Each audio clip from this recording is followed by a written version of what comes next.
I recently came across this epic strength and conditioning routine that the NN running team put on their YouTube channel, done by the likes of Eliud Kipchoge. Must be good, right?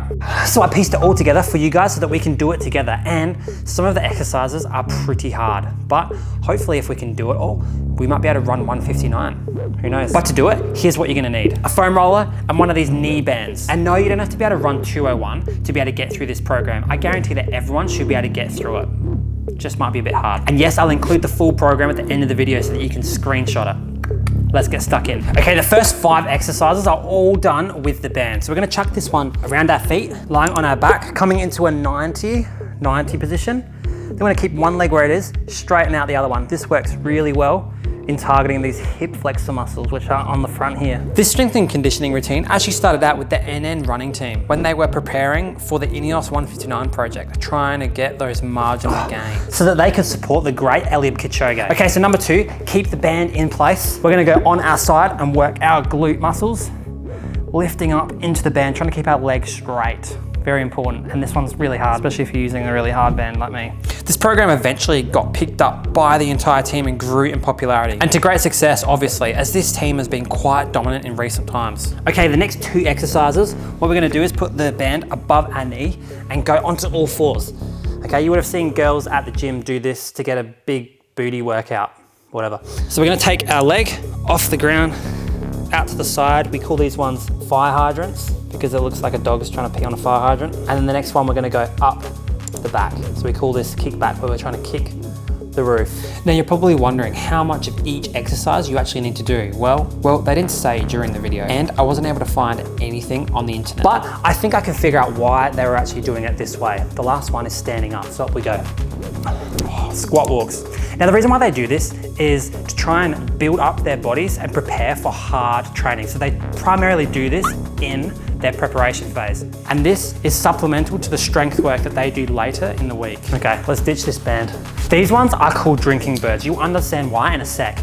These target your hamstring muscles and are key to having good hip extension when running. This is also a spot where a lot of people cramp during longer races. The coaches recommend this type of session to be done to activate the body, whatever that means. A little bit cryptic.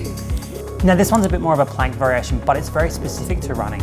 So here's what you do. You try to maintain the same position through your back and hips, trying to avoid any movement. Stretch out the opposite arm and leg, one side at a time, nice and slow. Essentially, this type of session is to be done on a fartlek or a really hard training day, when you're trying to bridge the gap between easy running and really hard, intense, all-out, top-end speed stuff. Because running really fast requires a lot more neural drive, especially when you're running 60-second laps of the track. Okay, this one is just a good old-fashioned core burner. Now, because the focus is on conditioning the body rather than strengthening like these athletes would normally be doing in the gym, the focus is on higher rep ranges and lots of volume. Now, I'll try to hold on to this one for as long as I can.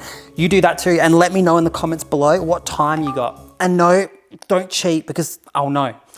Okay, let's grab the foam roller. Now these last exercises with the foam roller are really hard and I love them. But in the video, they used a big medicine ball. Now I don't have a big medicine ball, but I guarantee that everyone has a foam roller stuffed in the back of their cupboard when they bought it in like 2017 when they were the big thing. Lying on your back with both feet on the foam roller, you can now do leg raises while your body stays in the air. Banging exercise, this one. And what's interesting is that the NN running team actually found a reduction in injury rates during their base phase and their preparation phase, which ultimately resulted in faster race times. Now we could put both feet onto the foam roller and keep the hips off the ground. Then stretch your legs out straight before pulling them back up. Now I left this one to the end because it's actually pretty hard. But this exercise plan is really to bridge the gap between warming up and getting into a really hard session so that you're not going straight from that intensity to a really intense intensity. Wow. We can now squeeze the foam roller between our hands and our ankles and maintain this tension as we pass the foam roller between arms and feet. Killer core exercise. Okay, I lied. This one's the hardest, especially if you do it for 20 or 30 seconds.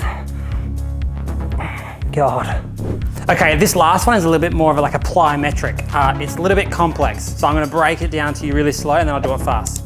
It's gonna be 1, 2, 3, kick. 1, 2, 3, kick. I'll be honest, this one is optional. It's a bit weird. But as promised, here is the full program for you guys with suggested volumes to get you firing on all cylinders. Now, if you guys wanna see how these athletes not just train, but also eat, then you're gonna have to watch this next video, so click on it. Please click so I can stop.